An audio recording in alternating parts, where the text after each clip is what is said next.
Warbugs. So today we're going to be checking out Styropyro, and he just made the world's strongest handheld laser.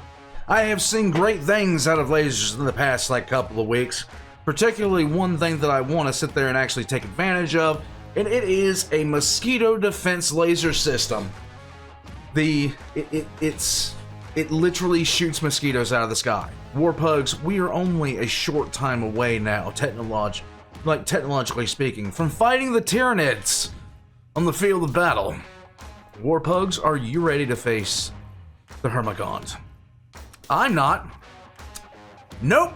Guys, today though, Styropyro is going to show us the world's strongest handheld laser, and I'm actually kind of terrified. But it's a good thing, ain't it? It's a good thing. Technology improving, everything like that. Oh boy, guys, let me know what you think in the comment section down below, and thank you guys so much. I'm gonna be happy about this all week. We recently hit 40,000 subscribers, onwards to 100,000. That is set aside. That is set aside. I'm ready to go, Warpugs. I'm ready to go. Let's get into this. All links for Styropyro are going to be in the description down below. Please go by him and put a like on his video. Put a like on this one too. It really does help out with their algorithm, especially if you comment on it. Thank you so much for joining me. And to everybody that's a returning Warpug, thank you so much for being here with me. Let's get into this. Sponsored by Opera. Let's go. The legal power limit for a laser pointer is 5 milliwatts.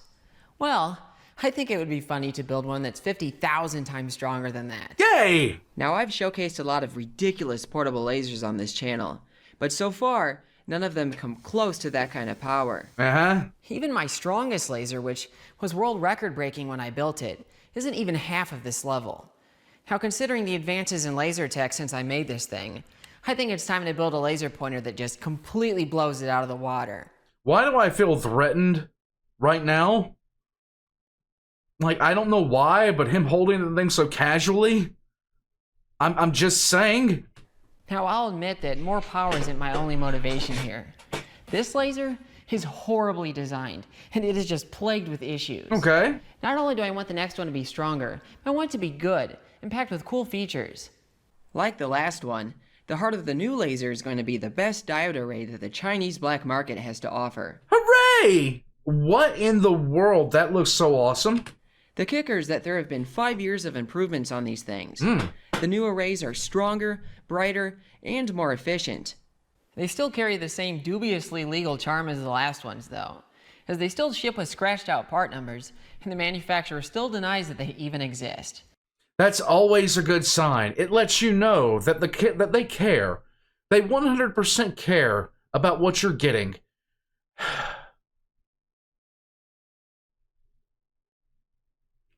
Now, as long as I can input money into eBay to acquire these, then I'm not going to complain. I mean, honestly, the feeling that I'm not supposed to own these really adds to the appeal. Yay! I've hooked a new array up to a lab power supply as a test, and although I can't push it to full power on this thing, it gives an idea of the insanity that I'll be working with here.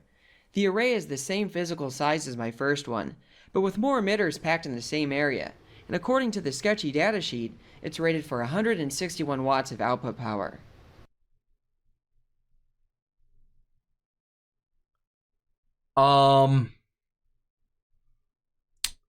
Lockheed Martin and Raytheon need to get a hold of this guy like yesterday. I'm actually going to attempt to push it far beyond that using some overclocking techniques. Okay. But that's going to take more careful design than this piece of trash I built 5 years ago. What? Now, if you think I'm exaggerating when I say this thing is poorly designed, well, it randomly quit working a few months ago, and That sucks. I don't even know why.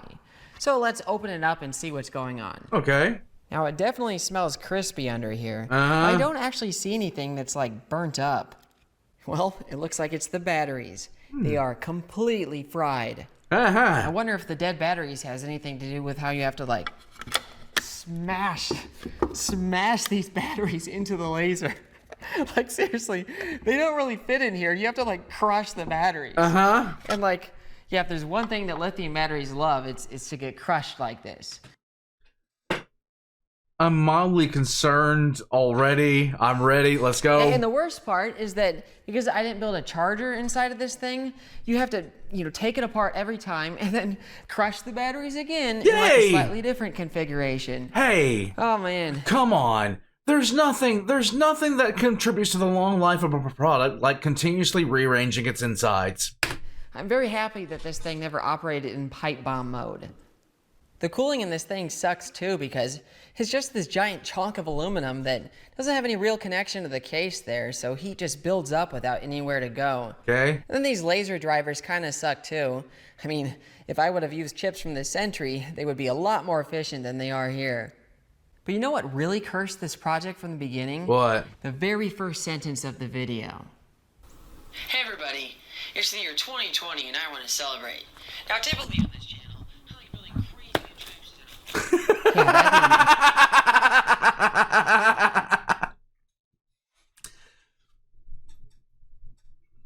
Seems legit. So well, did it? Nah.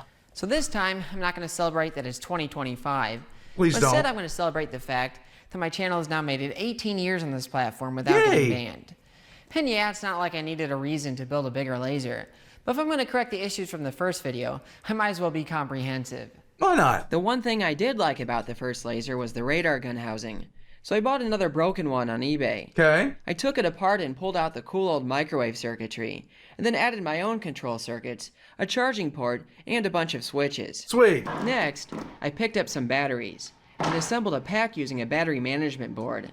This should hopefully reduce the risk of catastrophic failure, or even a boring I love how casually he said catastrophic failure. failure like over discharge. I needed a circuit to carefully drive the ever-living daylights out of the array. Usually I use an IC from the 70s for this, but in the interest of efficiency and size, I dead-bugged some modern purpose-built ICs for this task. Uh-huh. Now I took a risk here, since I built these to far exceed the array's ratings.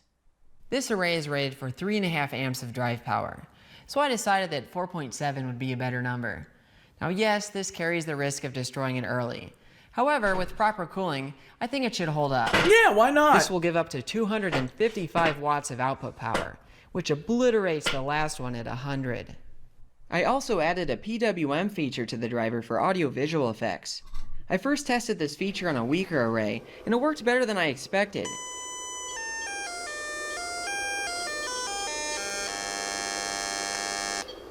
That sound you hear is actually coming from the laser hitting the wood. Huh? Now this is where things got difficult. I still had cooling to deal with, and since I didn't want to machine an elaborate heatsink, I figured water cooling would be the better option. Okay. I picked up a water block designed for CPUs, along with a pump and radiator, and assembled a cooling loop. However, jamming all the plumbing into the case along with the electronics and batteries turned out to be very difficult. Right. In fact, not long after finishing the laser, the control electronics burnt up randomly, and then when I rebuilt them, they all burnt up again. The circuitry isn't even complicated, but because it was all free-wired, it was incredibly time-consuming to redo. This guy's actually kind of terrifying, I'm just saying. I never actually identified the problem, so when I finally decided to try building it once again, I added all sorts of fail-safes against shorts and voodoo voltage spikes. Nice! The third time was the charm, though, it seems, as this version survived past initial testing. I actually want to apologize to all my channel members and Patreon supporters that followed this project, because it took so much longer than I expected. It looks like a frickin' bolter from 40K. However, as you're about to see, this is the craziest handheld laser on the planet, so I really hope it was worth the wait. Okay. With an output of 250 watts, this laser eclipses the threshold for the highest laser danger rating by a factor of 500.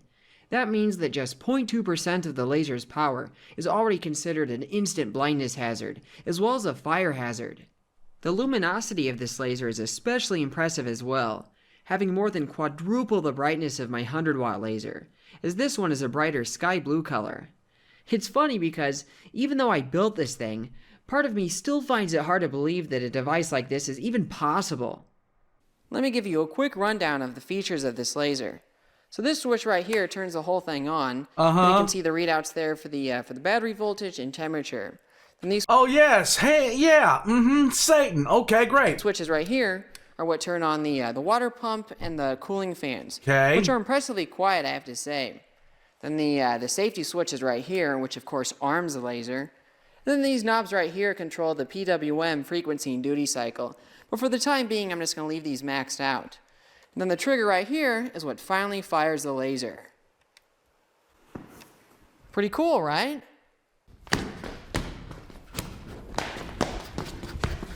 I'm sure you're wondering, what can you burn with the world's strongest handheld laser? Everything. Well, a lot of things. Now, spoiler alert, the real crazy stuff happens when you stick a lens on front and focus the beam to a tiny point. What? But let me first show you what the unmodified beam is capable of. Let's start with a block of wood. Cool. The beam ignites the wood basically instantly, and you can even hear a little explosion as the pyrolyzed vapors catch fire as well. The small portion of the light that reflects off of the wood is able to illuminate my entire shop. That's a lot of light. Cutting electrical tape is a classic demo for a strong handheld laser. But of course, this laser is well over 1,000 times more powerful than what's needed to accomplish this. The tape is sliced as fast as I can wave the beam across it. The same goes for any sort of thin plastic I throw in front of it. A plastic cup is quite a bit thicker than the tape, but it doesn't seem to have much meaningful effect against the laser. The beam punches straight through it without... So this would... This is, Congratulations, you have made a las gun. Congratulations, you have literally made a las gun. Like...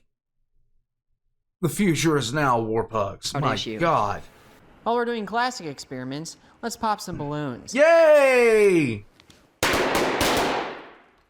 That was pretty quick. While we're doing overkill, matches are unsurprisingly no match for the laser. Slow-mo shows that they make it about 2/100ths of a second before catching on fire. Dude, what? Newspaper falls in the instant ignition category as well. Just barely clipping the beam is enough to light it on fire. Any paper product is this way, really, but paper bags make an especially satisfying sound from the flash pyrolysis. Yeah, that... You might think that solder... Hey, come on. Hey, laser beam ASMR. Let's go. ...would be a challenge considering how reflective it is. Right. But nope, it melts nearly instantly.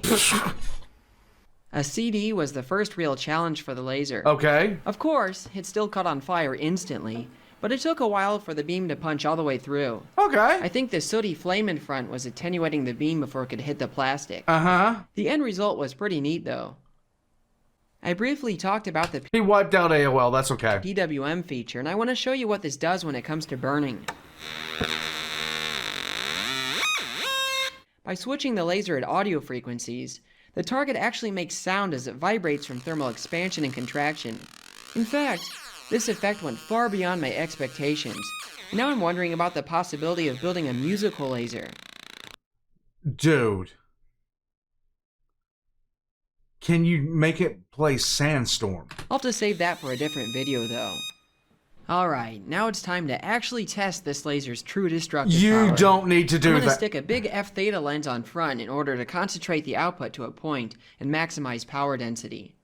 Everything I've shown so far can be accomplished by weaker lasers, so this is the point where I enter uncharted territory for a handheld laser. Uh-huh. Let's start by trying something that the last record breaker couldn't accomplish, melting a penny. Alrighty, let's try melting through this penny.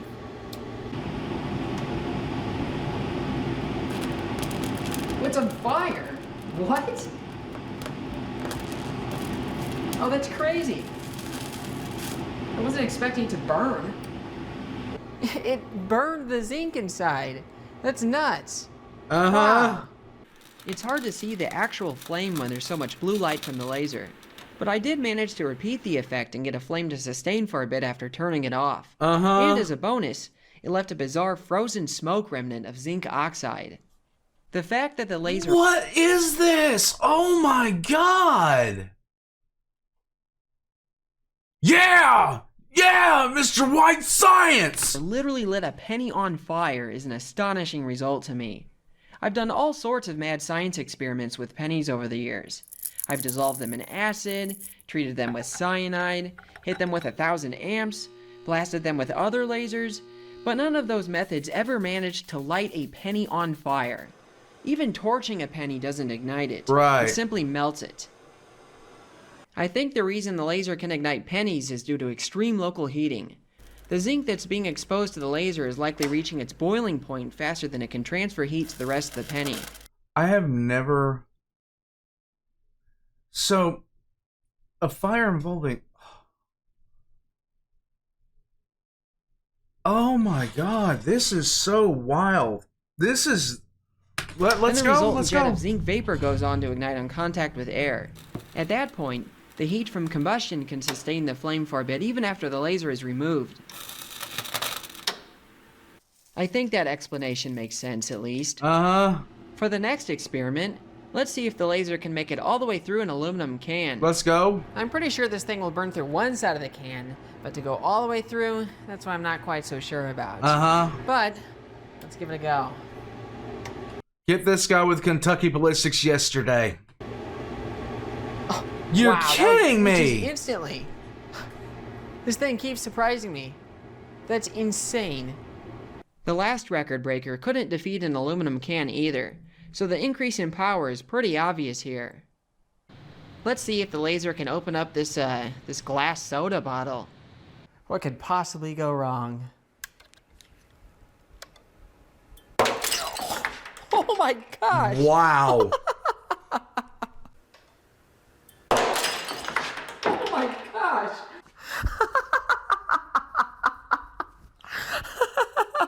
Oh, I'm so happy it exploded like that.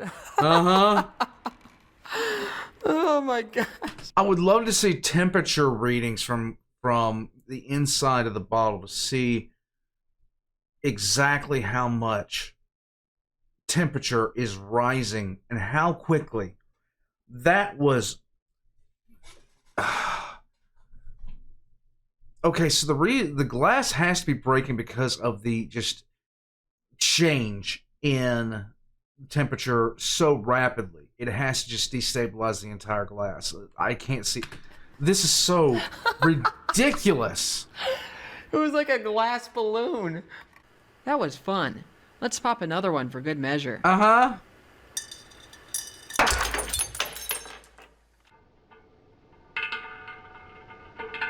You can literally hear the glass expand. It's... Well, it's not exactly an ideal bottle opener there, but no, it was pretty cool. Now my shop is going to smell like beer, or I mean soda. Yeah. I wonder if the laser is strong enough to punch through drywall. Easily. Easily. You're kidding me. Wow. It's white. You'd think that it would, like, reflect off all the light. That's bonkers. I would have never thought that that would be possible with a handheld laser. That is ridiculous. That's terrifying. In the early days of big pulse lasers, before there were precise methods of power measurement, lasers were measured in gillettes. Now, this literally meant how many Gillette! The best the man can get! razor blades the laser could shoot through in one shot. Now, this kind of measurement doesn't translate to a laser that can operate continuously. But even so, I want to try shooting through some razor blades. Cool! I even found some Gillette blades from the time period of early lasers to try this with. Nice! All right, moment of truth. Is the laser at least one Gillette? Let's find out. Oh yeah, not even a challenge. What? That was instantly. In fact, I want to see if I can actually cut this thing in half. Do it! Gillette! The best! Oh, wow. Dude, Yep. he like... Now let's see how fast it can punch through 5 blades in a row. Let's go. All right, here we go. Jeez. Not even an effort. Not even an effort. That is so wild. Wow, that's terrifying, honestly. Yeah, it is kind of. The way to make the Gillette measurement make sense with my laser is to convert it into a rate, essentially going from units of energy to power. Since the laser burned through 5 blades in 0.9 seconds, I can say the laser has a strength of about 5.5 Gillettes per second. Let's try a utility blade that's more than 6 times thicker than the Gillette.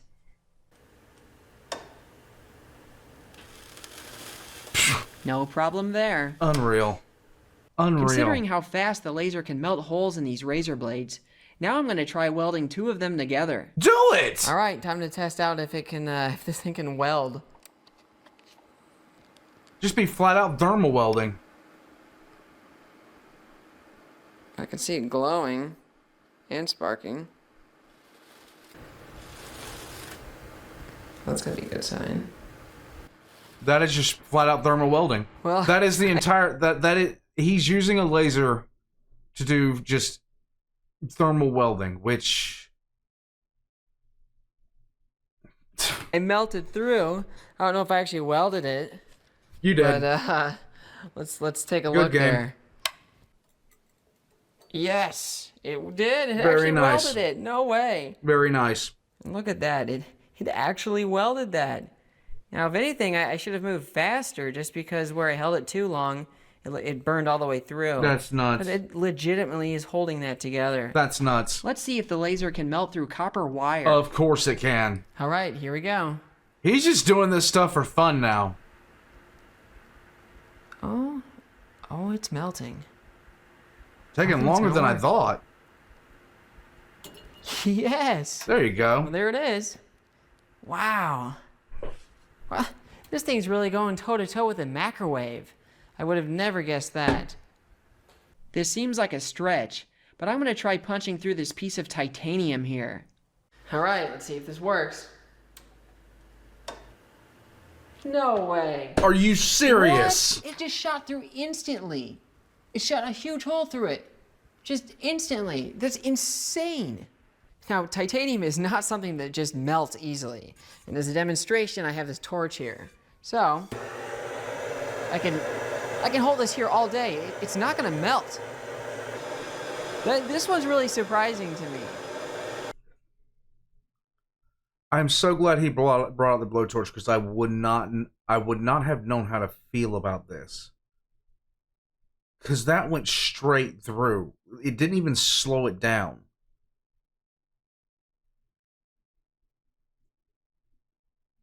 I'd love to know how that actually happened. In my last video, I built a 20,000 watt microwave, and in one of the experiments, I used it to make ruby. However, the setup was far from ideal. It was impossible to concentrate the energy, and my containers kept exploding. Thus, the rubies I did manage to make were pretty small. I'm going to see if the laser can do it better. The starting mix is the same as last time. Alumina powder with a couple percent chromia added, which I got from Nighthawk and Light's video on cooking up rubies in a home microwave oven. What? Yeah, don't ask me about the name on that one. Ha! Alright, let's try cooking some ruby. Now it's sparking. I don't know if it's actually... Oh, it's so hot. It's just glowing so brightly through these goggles. Oh wow, that is so hot. Oh my gosh. Something's gonna come out of that. Cthulhu has been summoned. What?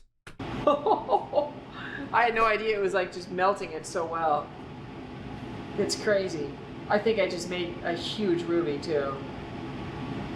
No way. I can't believe it's gonna work this well. This laser just keeps surprising me. Oh, it melted like a big old glob. I think it like beat the daylights out of the microwave actually. I had no idea that it was cooking that well. And look, it just made an enormous, huge ruby. What? That's crazy. It's huge. What? It just made this giant ruby. That is crazy. Huh? In fact, I'm gonna go ahead and give this guy a pluck. Oh my gosh, it's an enormous, enormous ruby there. I'll clean that off and make another one here quick. This turned out to be a really reliable method to make big rubies, and it blows the performance of the microwave out of the water. What? Even freehanding the laser produced bigger rubies than I was able to get via the microwave. I'm very impressed with the size of these. I've never offered merch before, but I don't think anything could beat laser-grown ruby as my first product. No. So I made a few... I think that would be absolutely outstanding. I think that would be absolutely silly. Just to, like, because this is...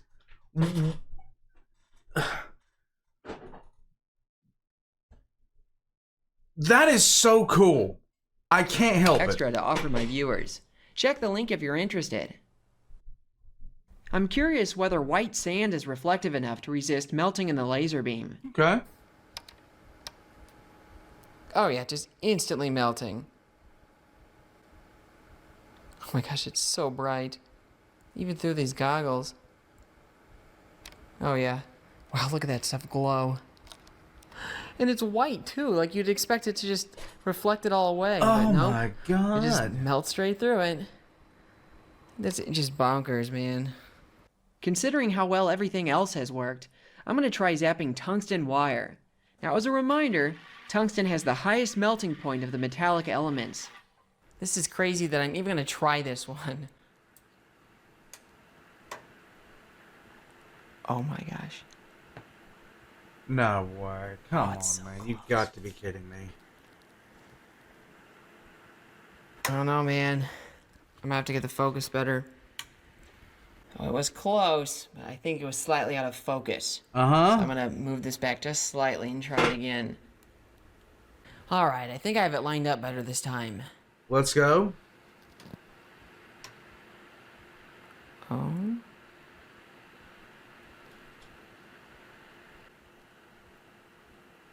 Yes!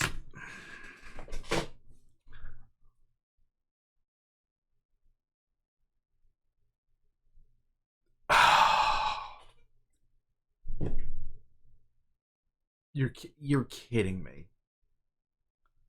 Get this man a contract with like Lockheed Martin or something like yesterday. Come on. It worked! Oh my gosh, I cannot believe that. He just made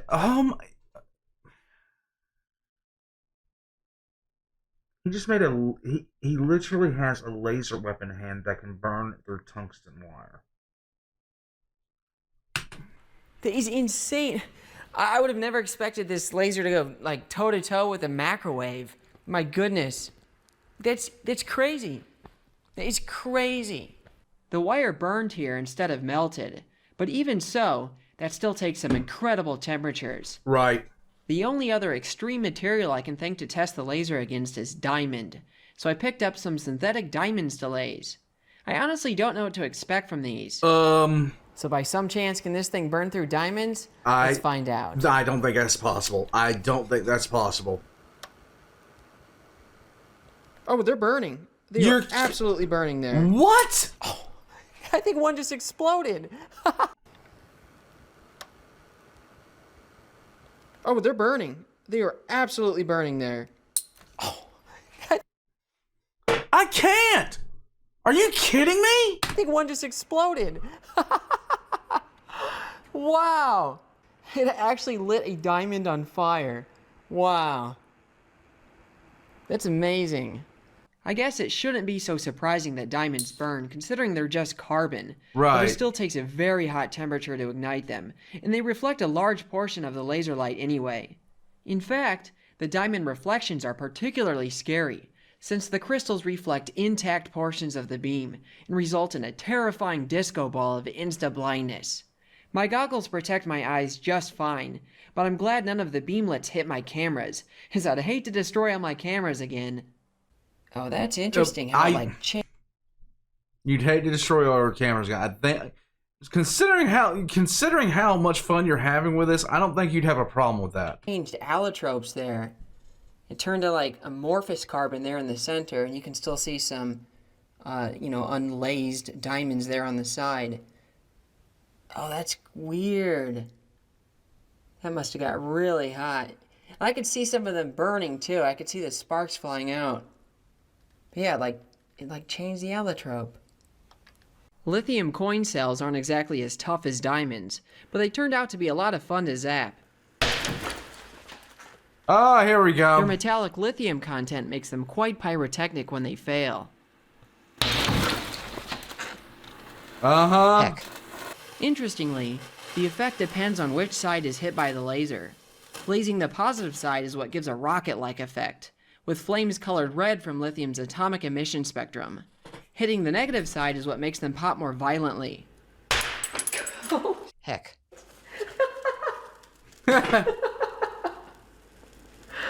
Oh, there's lithium burning on there. Oh boy. One of the batteries even splattered some molten lithium on the laser lens. Hooray! Oopsies. Oopsie poopsie. So I have an old style ping pong ball here. Now these old style ones are flammable because they're made out of nitrous cellulose. Okay. The problem is it's hard to find those locally, so I have to order them online. You gotta do what you gotta do. Because I've bought these online, now I get sent this physical spam in the mail from Paddle Palace.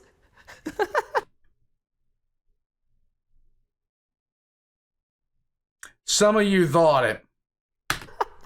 It just sounds so bad. I know it does. But I don't play ping pong ball. All I do is just blow these things up with lasers. So anyway, I'm gonna shoot through one with this huge laser here. There you go. And yeet. Did he say yeet? Dude, that looked cool. It had a good sound. Just instantly. Typically, when I make videos about my lasers, I show you all the cool stuff that they can do and leave out what they can't. But you know, some of the failures are even more interesting. Okay. So, what are some surprising things that this laser struggles with? Burning a hole in a CD case is a classic demo for a powerful handheld laser. Going back to the archives, it shows that a 1-watt laser takes a few seconds to pull this off. So, does this laser do it 250 times faster? Nope, it's actually slower. What's going on? Sometimes there's a paradoxical effect with lasers, where increasing the power weakens its effects on materials. Flames, smoke, or even plasma from the laser hitting the target can absorb most of the laser light and protect the material beneath it. This effect is very prominent with pulsed lasers, and explains why this laser can pop craters into tungsten, even though it struggles to pop a balloon. The CD case immediately shot a jet of sooty fire when it was hit, and I think that played some protective effect. Probably. I've also noticed that some materials can become self-healing to an extent when more power is applied. For example, my laser welding system actually cuts steel faster with the power turned down. At full power, even when the beam does punch through, the hole tends to immediately close back up when the laser is turned off. The reasoning is that the higher power results in more molten material that can fill in gaps. I tried another CD case at roughly 10% power using the PWM feature. Sure enough, it burned through faster with less power. I then tried it at full power, but slightly out of the focal point to lower the power density. Since it didn't catch on fire, the laser shot through almost immediately. Okay. I always say that most problems in life can be solved with very powerful lasers. And although this may seem like an exception, the reality is that the problem will go away if you throw even more power at it. The issue is that more power isn't always possible, at least based on engineering constraints or even the current state of technology. Mirrors also showed some self-healing effect.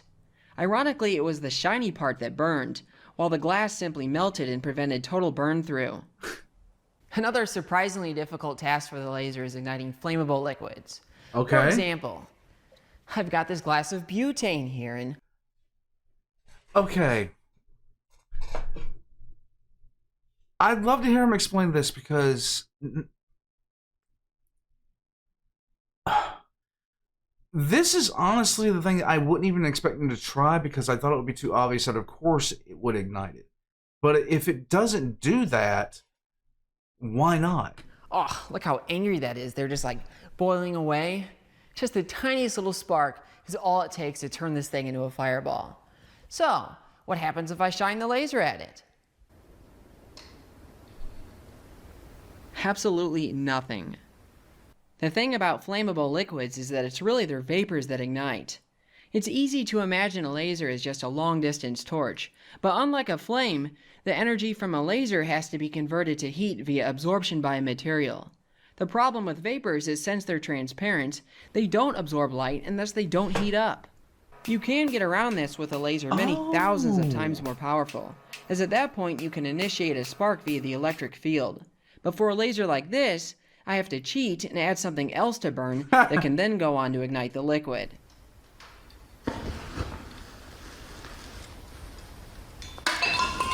Yay! Fire! I figured that the plastic case of a lighter would provide enough flame to ignite the vapors released when it pops, but even this turned out to be a challenge. Are you serious? I eventually got one to go up in a nice fireball though. Nice! Oh my gosh! I did When you make your nice new shiny toy and you just have to test it out on everything. find that with this laser, I can just pour a flammable liquid on the floor and then ignite it by pointing the focused laser at it. I'm still cheating by heating the concrete to super high temperatures, but still my first handheld laser that can at least do this. It's crazy just how much power it takes to get to this point. Huh. What about snow and ice? One of my most common suggestions is to make a laser that can quickly melt snow off of driveways and sidewalks. But unfortunately, lasers suck at this. Snow is highly reflective, so most of the light bounces off instead of heating and melting it.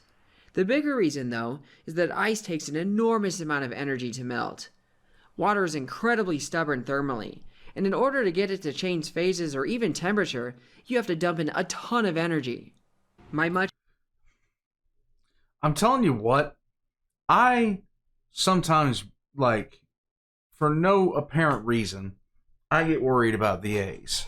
There isn't a single A, period, and by alien, I mean alien. There isn't a single alien willing to come down here and mess with him, because they're looking at what he's putting out and it's like, what the hell? No, we're leaving this completely and totally alone. Much bigger and stronger laser welder can slice through about anything. But when it comes to snow and ice, it hardly makes a dent. Yes, that's running at the full 2,000 watts there, yet its effect on the snow is barely noticeable. The full power only becomes apparent when I hit something other than snow with it. In fact, this laser will melt steel faster than ice of the same thickness. Funny how that works. Assuming perfect 100% light absorption and ice right at the melting point, my handheld blue laser could, in theory, melt 0.75 grams of ice per second, or basically 1 ice cube per minute. This is a great example of how lasers aren't impressive for their raw power, but instead excel in power density. Huh. Since I'm claiming that this is the most powerful handheld laser in the world, I need to make some clarifications. Okay. So by handheld, I mean something that can be, comfortably held in one hand, Right. and also has its own enclosed power source. So an example of something that wouldn't count towards this would be my laser bazooka. It's portable, but way too big to be considered a handheld. Right. It also sucks. Another example would be my laser welding and cleaning machine. Yeah, the output is fed through a handle, but Dude, it's tethered is to a 400-pound that is so sickeningly cool. machine that doesn't even have its own power source. So no, that's not handheld either. Another important distinction when I'm talking about the most powerful laser is I'm referring to CW, or continuous operation. Pulse lasers can achieve far higher peak powers, but only for a tiny fraction of a second. And in general, they're much less destructive than CW lasers. For example, this laser I built nearly a decade ago achieves higher peak powers than what I showed in this video. Really? But only for billionths of a second. Overall, it's a much weaker laser. Now, funny story, I was actually contacted by a very large record book company about the original record breaker, but I didn't pursue it because it involved having the power verified by 2 independent sources. Now, don't get me wrong, this is a very reasonable expectation. Of course. But it's actually kind of hard to pull off. So a laser power meter that can measure hundreds of watts is expensive, and it's just not something that's commonly encountered. So only a few companies and universities are going to have something like that. But the bigger issue is that most people that work with big lasers for their career aren't going to want to be near lasers like this. It's easy for me to get desensitized to this kind of stuff, but no, this is a psychotic project. And I can only imagine the aneurysms that OSHA and lab safety would have over these things. And even if I did find 2 people willing to test this laser for me, it's not like I can ship it or take it on a plane with me. It would have to be within driving distance. And because where I live isn't exactly the mecca of photonics, looks like you're probably just going to have to take my word for it for the time being. Okay. Earlier I said that this thing is 50,000 times over the legal limit for a laser pointer. So, does that mean I'm going to jail for making it? Maybe. Nope.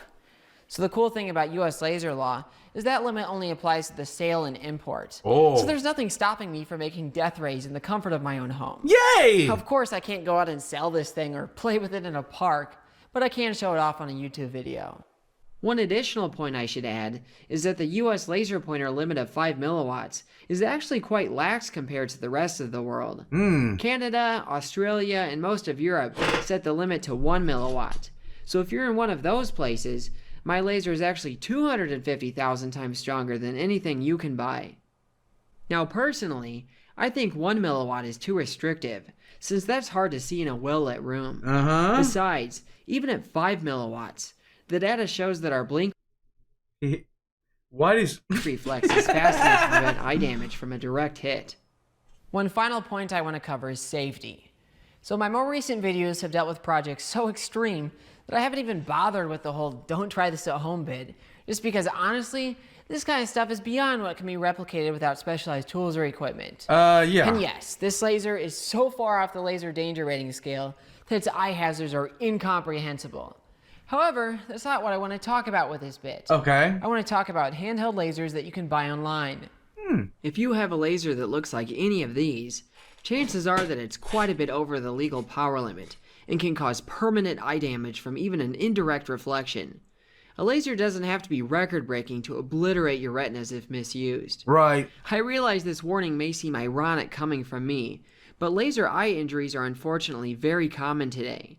I've covered this topic more in depth in some previous videos, but just saying, people who bring laser pointers and start shining them at people, like when you're in a sports theater and stuff like that, you're not being cheeky, you're not being annoying, you're being a dick.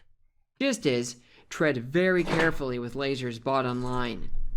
Now I have to say, I'm glad to finally finish this project and put it behind me because it felt like every single part just took way longer than expected. So a big thank you to all my channel members and Patreon supporters for sticking it out, and really for making projects like this possible. And I also want to give a big thank you to Opera for sponsoring this video. I've been using Opera for a while now, and it's the fastest browser I've ever used. On the surface, it simply loads pages quickly. Where it stands out is in its time-saving and productivity-enhancing features. For example, my favorite feature is Tab Islands. It's crazy how quickly a browsing sesh can lead to 30 open. She just walked in with the thing. This is a new thing. If you have made it through this and we have finished we are watching Styropyro literally burn through everything with a laser, I'm going to show you something else. Can you take my baby? Yes, give it.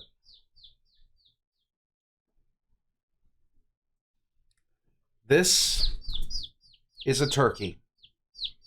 Hey, don't hold her like that. Doesn't like that. It is a small turkey. Here, let me turn the light off because it's so. It likes to be on your shoulder. There we go. Okay, so that's a little bit better. It is a small turkey. What's the name? I haven't decided yet. Okay. You want to bring the other small bird? You want to bring the tiniest one? Bring the small bird. Here, take the small turkey. My wife got back today, and the first words out of her mouth were, and I quote, hear me out a minute. All right, get the small. Look how much this one loves me. Get the small. Right. Tabs. And wait. Not you. Not you. I gotta see this. Electrical disruption caused by squirrels. And tab islands make it easy to revisit those tabs by grouping them by topic. I find this to be super useful when researching for my projects, since they neatly expand and collapse. Plus, tab traces make it even easier to find my most recently visited tabs, thanks to a subtle underline. The more recent... Give it here. And this, everyone... is a small... Turn sideways. It is the small bee. Look how tiny you are. Look how tiny. Look at the size of compared to his wedding ring. You are a look at this. Wait. I want to see. You have a necklace. Oh, it's too heavy. Oh, it's too heavy. You have a necklace. Look at this little small bean. This distinguished gentleman. Hold on. Look at this distinguished gentleman. Look at him.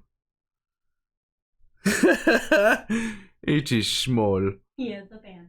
Oh, yes. Well, we don't know if it's a he or she. What are you yelling about? He's very tiny. Little bean. The size of a quail baby. I know. So this is actual chicken. But it's going to be very But it's small. probably only going to get about, what? Size in hand. Size about that tall, probably. Maybe not even that.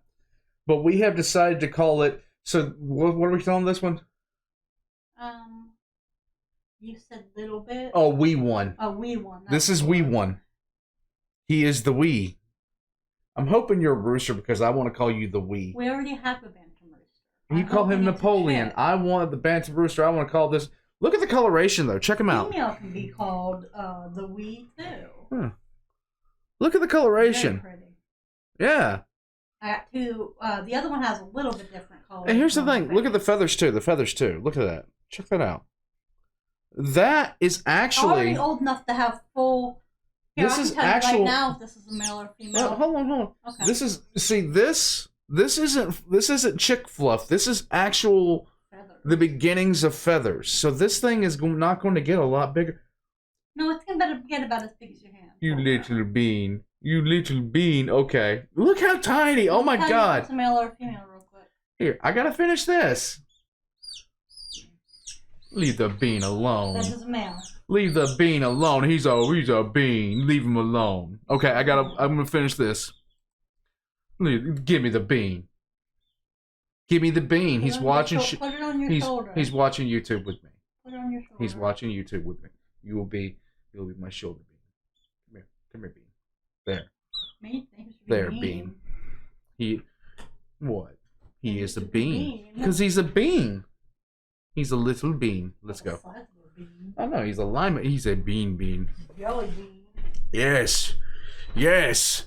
I will call him the ghost of Ferris Manus. He's a chicken ghost. A ghost. You are weak, Vulcan. Okay, enough. Isn't the tab, the darker the underline. I also love the split screen feature because it allows me to open 2 pages in the same window. This is useful for all sorts of scenarios, like cross-referencing schematics, fact-checking articles, and comparing videos. It simply activates by dragging the tab down. The sidebar is great because it allows me to quickly access my various socials, and in particular, it also contains an in-browser player. I can listen to music on 6 different streaming services without interrupting my browsing, since pausing or skipping a song is as easy as hovering over the player button. I can even detach the player and move it anywhere, Nice. including outside the browser window. List of lists. Nice. Opera allows me to customize my entire browsing experience with dynamic themes. These go beyond a simple light or dark mode by tailoring my browser to fit my mood. The integrated AI Aria is super useful as well. I can instantly bring up the command line with a shortcut, then have it summarize pages, generate and interpret images, and answer questions I have. So yeah, if you're wanting a faster, more productive, and customizable browser, you should give Opera a try and click the link in the description. Thank you again to Opera for sponsoring this video. Give it a shot. Well, until the next time, stay safe and happy lazing. What do you think, Bean? What do you think, Bean? Look at him. Look at him. This distinguished gentleman. It is a distinguished... I can't with this little guy. Look at him. Guys. I am like on the verge of calling you Nuggy Nugs. You are the Nug. Look, he is a Nug. Oh my god. My finger fits over his head. I can't believe it. War Pugs. Let's put the bean back. It's okay. The sheer fact, it is so bizarre to me. So many things, so many things as far as science will go. And the weirdness that just comes with it. The fact that this laser is strong enough to burn through titanium. Like, just like that. It just went straight through. But it can't do that to snow. It's one of those things that... It's one of those questions that, for me, and you might be watching this going, of course it doesn't really show you, idiot. And that's cool and all, but at the same time, it's one of those things that prompted us for the first time, when we saw something like this, to try to figure out why. The root of science is trying to figure out the unknown. And even if, you know, all this stuff is known, the reasons why this laser won't burn you, for somebody like me, it's a great way to see why we wound up learning as much as we have, how we advanced as much as we have. Because there's most of the questions that we, you know, get to answer, they already have the answers these days, but it's always nice to see something that you've never seen before. And then actually be able to wonder why. Why this is happening. I know I didn't make sense. I thought I sounded philosophical. It's okay. It's okay. Warpugs, let me know what you think. In the comment section down below, please leave a comment. It helps out with the algorithm. Hit the like button. And give it up for the Smarty Bean. He is a tank. I cannot believe she brought home Oh, this won't be the last time. You know dang well I can't go to the rules camp without doing it. I just bought a picture. And hardware. Are you done? 2 chickens and 3. Later, Warpugs. Join as a member of Patreon. Pray for my sanity. We're at 40,000. We're advancing. And what better thing to watch for 40,000 than a man making his very own las gun? I'll catch you guys next. Next time. Yay!